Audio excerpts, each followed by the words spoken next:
अस्सलामु अलैकुम वरहमतुल्लाह। दोस्तों, क्या आपने शैतान का दरवाज़ा कभी खोला है? आपको लगता होगा भला मैं ऐसा क्यों करूंगा, लेकिन ट्रस्ट मी, आपने खुद कई बार ऐसा किया होगा और शैतान के लिए दरवाज़ा खोला होगा।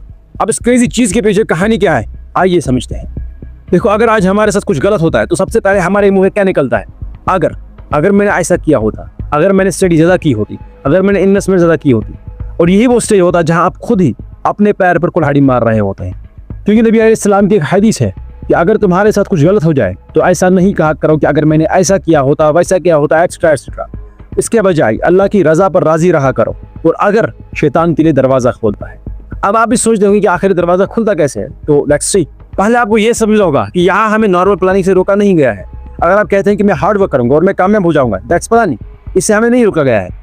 लेकिन प्रॉब्लम तब होती है जब आप कोई काम कर चुके होते हैं और आपके कहने से या सोचने से उसका रिजल्ट नहीं बदलेगा।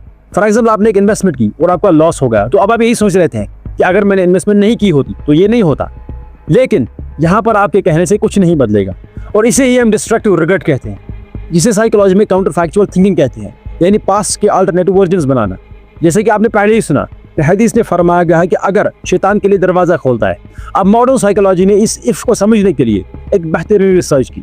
इस रिसर्च के मुताबिक अगर आप ज़्यादा काउंटर फैक्चुअल थिंकिंग करते हैं तो आपके लिए anxiety, depression, over thinking look, self blame और स्ट्रेस हार्मोन इंक्रीज हो जाता है, जिसकी वजह से आपका ब्रेन पास्ट सिनेरियो को ही बार बार रिप्ले करता है। आप फिजिकली तो प्रेजेंट में ही होते हैं, लेकिन मेंटली आप पास्ट में अटके हुए होते हैं, जिसकी वजह से आपका इमोशनल सिस्टम डिस्टर्ब हो जाता है, और यही से शैतान अपना काम करना शुरू कर देता है। आपके रिग्रेट को एक्सट्रीम लेवल तक पुश करता है, फिर आपको होपलेस कर देता है, और एंड में आप अपने आप को एक फेलियर समझने लगते हैं। लेकिन इसके अगेन, अगर आपका ईमान स्ट्रांग होगा, आपने मिस्टेक की तो आप तौबा करेंगे, आपका लॉस हुआ तो आप सब्र करेंगे, आप फेल हुए तो आप लेसन सीखेंगे और अल्लाह की रज़ा पर राज़ी रहेंगे।